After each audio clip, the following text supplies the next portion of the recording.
Okay, I'm going to show you a couple components of my flat face couplers and some grease stuff here. I guess I'll show you the first thing is not. These are hose repair kits for out in the field. If you have, it's a 1/2 inch, is it? 1/2 inch repair for a hose. If you burst one and don't have a spare hose out in the field. That's just in a case of emergency. You should generally just get a new hose. Here's some gear oil. I got to top off the gearbox on my chopper with that. Here's some grease zerks, some fittings. Here's the grease zerk tool. If you get a grease zerk that won't take grease, you can try this. It doesn't always work. Put the coupler on there, put some ATF in there, pound on this with a hammer. And if you don't have these O-rings set, it will spray back in your face, by the way. Just tap on it, and you should push that ATF through there, and then you follow that up with regular grease, and you got your fittings going again. I could not remember where these needle tips were. Well, I got one here. I got this small one here to grease the chainsaw tip, and this is a right angle one. And if I remember, that right angle one was a bitch to get off. This is some old flat face couplers. I've got oil on my hands now. I think from one of my dad's implements that I had to put a right angle setup on, or some shorter ones. Those are used. I got 3 more sets of flat face couplers here. I got some right angle couplers here. I'll show you those because I may have to use those. They're very compact. See that? They got the right angle built right into them.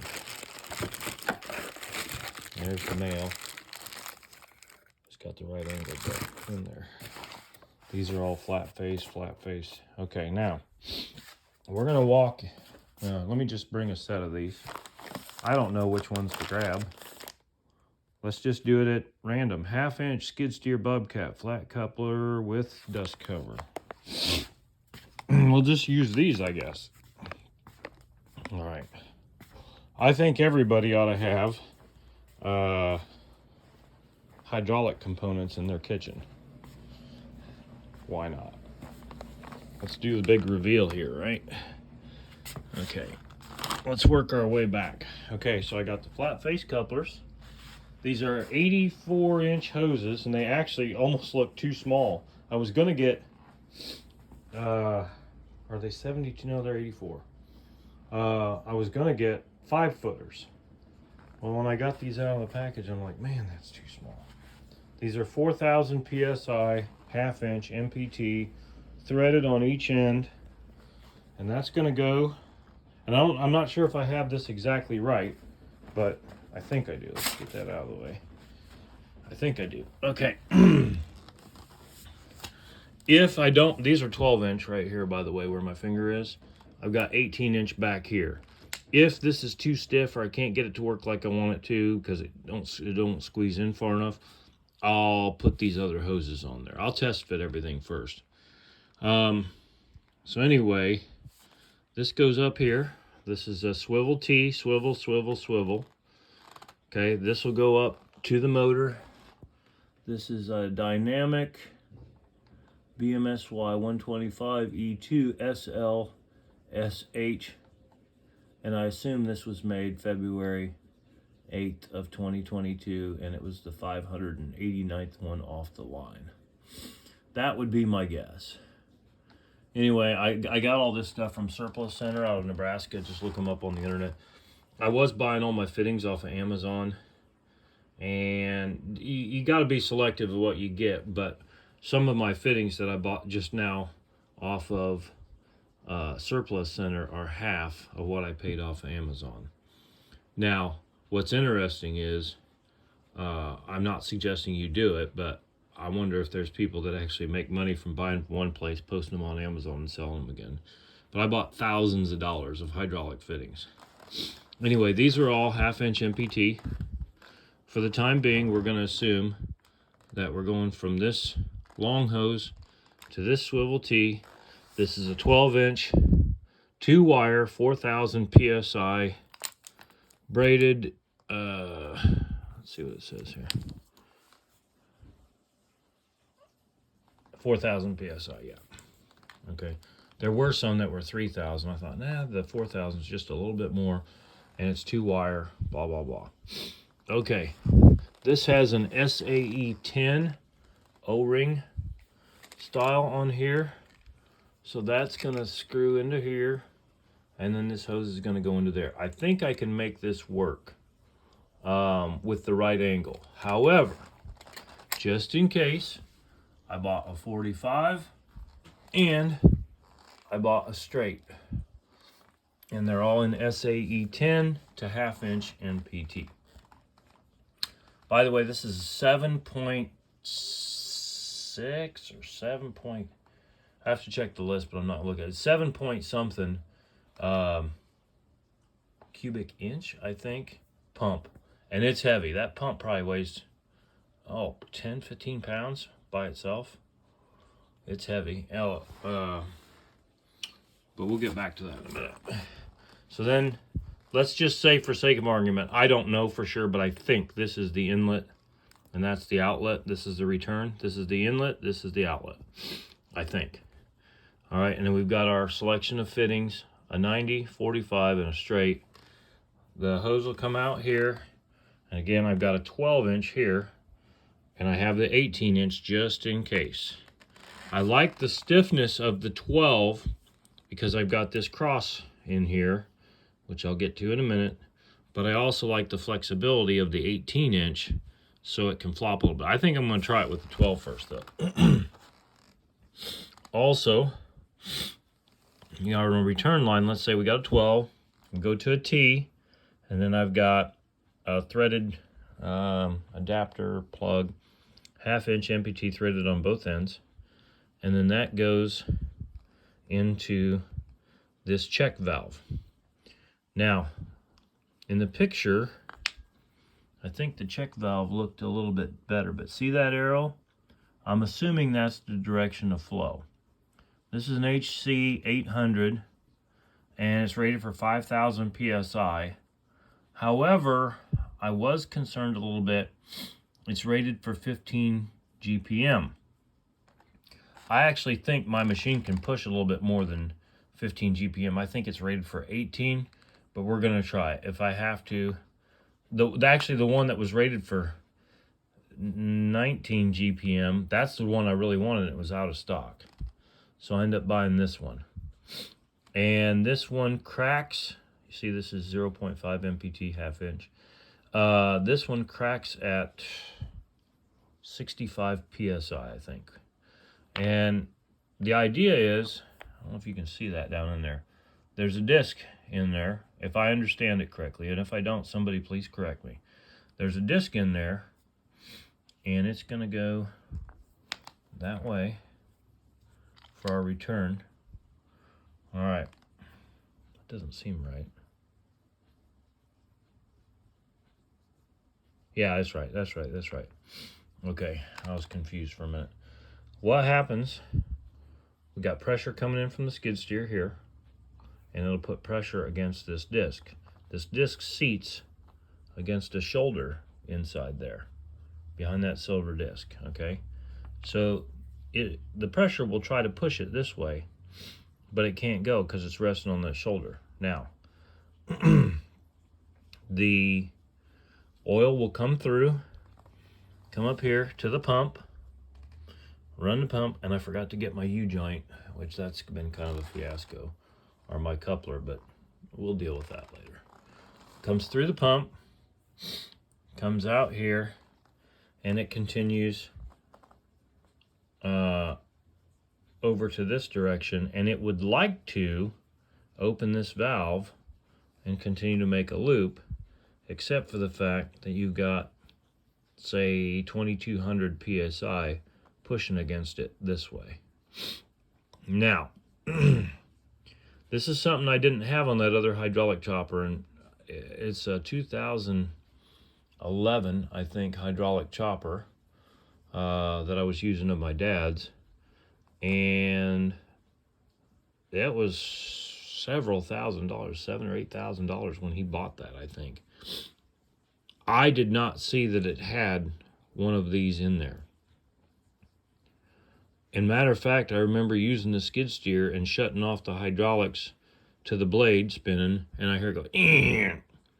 Well, what that is somebody explained that. I just thought that's how it was supposed to do. Somebody explained it to me. That's the relief valve on the skid steer.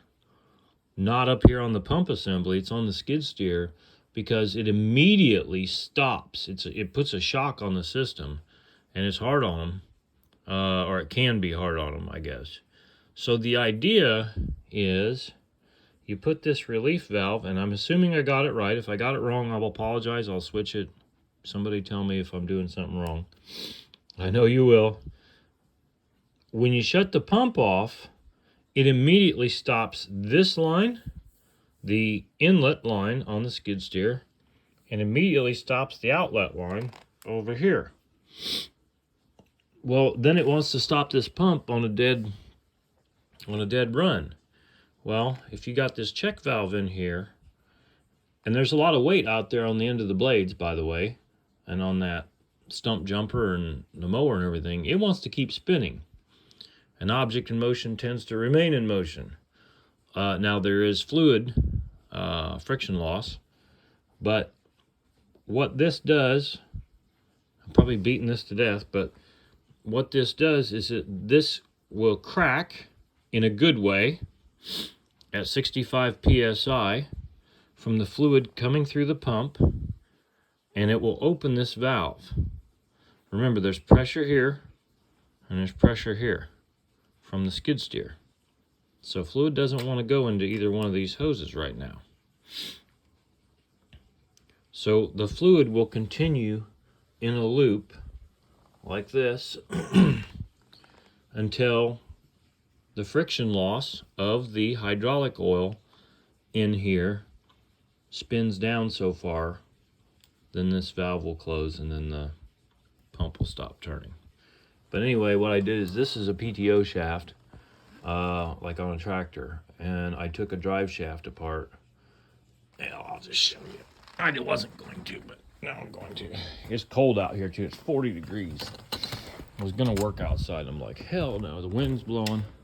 I ain't doing that. All right, let's see, where did I put my, I think it's out in the other shop. But I'll show you this real quick. This is the chopper that we're gonna put on. This is an old beat up chopper. I put it on my 3-point hitch plate just to see if it would work for the skid steer. This is bent. This side's straight on these connector pins. It's hooked up. These are flimsy chains. The deck's rotted out. The stump jumper's rotted out. I've got some sheet metal I can put on there. I'm just gonna try it to make sure it works first. On these cross members, I think I'm gonna make a deal that I can either bolt on or maybe weld it on so I can transfer it from mower to mower. And I even thought about turning this mower around, take this gearbox off, turn it the other way, and then run, I already have a skid steer plate, and run it back that way. I don't know if I will or not, okay? But anyway, this little guy right here, that's 1 3/8 round with a hole through it. And then that's where I put my soft bolt like grade 2, grade 3. So if you hit something, you shear the bolt, don't tear anything else up. Those pumps are 250 or 300, or gearboxes are 250 or 300 bucks a piece. All right, this is the U-joint that I put together, and I broke it. The reason I broke it is these caps, I come up with it, see that split right there, just a little too long to get my snap rings in there. So I ordered another U-joint that's a little smaller. Actually, by the dimensions that I measured off of this is the correct U-joint, but it ain't cooperating. So I just got one that the caps are slightly smaller and that the width is slightly smaller. But here's the idea. Let's just take this over to the chopper. The idea is put this little guy on right here, just like that, with shear bolt through there. And see this has got, if I can get out of my light, a 6 spline, 1 3/8, ag style. This will go on the end of that hydraulic pump, which is a pump.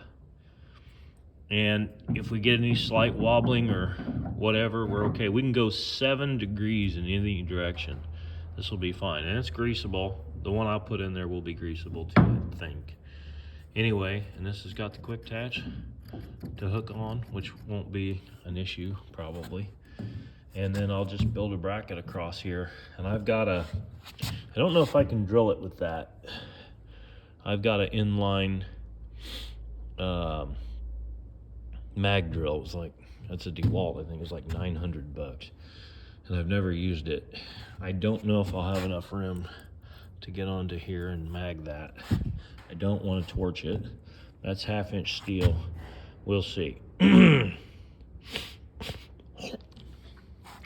I may just weld to that a bracket there and then have another bracket that bolts on. That's probably what I'll do. But anyway, so there's the setup. And then this, like I said, this goes to a tractor spline. This goes to that. Had a hell of a time with these U-joints. I measured the ones I took off. They're 1.062. And the Moog manual says 1.063 for the diameter of the caps. And it says 2.72 without the caps on, 2.9. Oh God, what is it? 2.94 or 2.96 or something like that. And that's exactly what a Moog 344 ag style U-joint is that I took off. Now, my problem is I think one of those yokes on that U-joint is slightly sprung, and that's throwing stuff off. But anyway, I put some washers in there. I got my little Harbor Freight press here. It's rated for 6-ton. I got a 12-ton hydraulic jack on it, but shh, don't tell anybody. All right, so now you've seen the U-joint, and I'm cold, baby. I got all kinds of, I got 3 air compressors I gotta fix. God, no rest for the wicked, I tell you. And I am definitely wicked.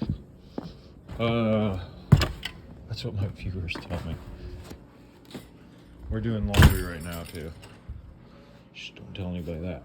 So anyway, I'll make some kind of a mounting bracket for this cast iron deal. Again, so you see that, the tractor spline, I'll just slide on, that slide pin will go here and we'll mount this sucker up. These hydraulic motors have a tremendous amount of torque. It's absolutely amazing. Anyway, okay, so to recap, we'll go backwards this time. We got the U-joint with the PTO going to the gearbox. We got this bracket, which I think it uses 3/8 bolts on there.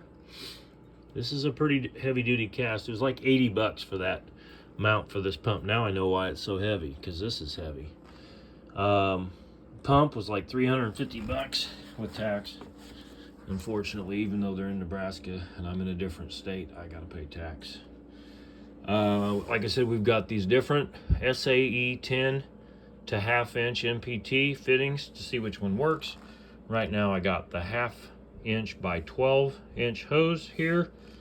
We got 3-way swivel T, double male plug, check valve, double male plug, 3-way swivel T to 84 inch 1/2 inch MPT, and then a set of flat face couplers. Oh, and this pump is reversible, by the way. So if you get it wrong, you just switch your fittings. Either switch them up here or switch your couplers down here. That's another thing that I looked at when I was getting ready to buy this motor, this hydraulic motor, is it reversible? And I'll tell you, the gearbox rotates in a counterclockwise rotation. So on the clock, the hand's going backwards instead of the hand's going forward. Okay, now some of these fittings, the majority of these fittings are all swivels, all right? Now, I don't completely trust just the swivels to hold. They do vibrate loose sometimes. So I'll put a couple drops of this on there. The other stuff that I actually liked, I can't get anymore. I liked it better than anything else. And I'm almost out of this. It's called Solution 34. If somebody can find that, get it. It's the best stuff for the money that I could find. It's 50 mil. This is like 30 or 5 or 40 bucks now if you could find it. But the next, well, I mean, for the money, the best thing is, you know, your Loctite or whatever, but you're going to pay top dollar for that. So the happy medium to all of this is this Vibrotite. This is 444. It's the brown bottle, and it's high pressure hydraulic, seals up to 2 inches. And let's see what it says here.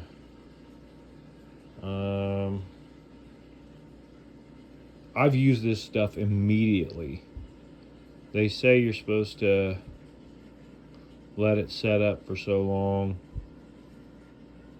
What says 44450? Oh, okay, because it's number 444 and it's 50 milliliters. This is like 20 bucks off Amazon. I'll tell you what I really like about this compared to the Solution 34. The Solution 34 is thicker, and this is anaerobic sealant. The Solution 34 is. It will actually dry up without the presence of air. And the reason I know is because every time I go to use that bottle, I got to take like a probe and stick it down through the snout to get it going again. But it's real thick, like honey almost. This stuff, this Vibrotite, is not as thick, and the cap on there threads and snaps. It kind of threads down and then it snaps at the end. And you can hear it's liquid, and you don't have to clean the snout out, put with a probe or anything down through there. So this is actually about $10, maybe $15 cheaper if you could still get that other stuff for the same amount. It's a little bit thinner, but it seems to work just as good. I've used a ton of it. So anyway, they don't sponsor me, but there's Vibrotite. Somebody made me some brownies and Rice Krispies. Wonder who that could have been. So there you have it. I'm new at this, but I watched a lot of videos, so we'll see what happens. Hopefully it'll work out, and I'll make another video later.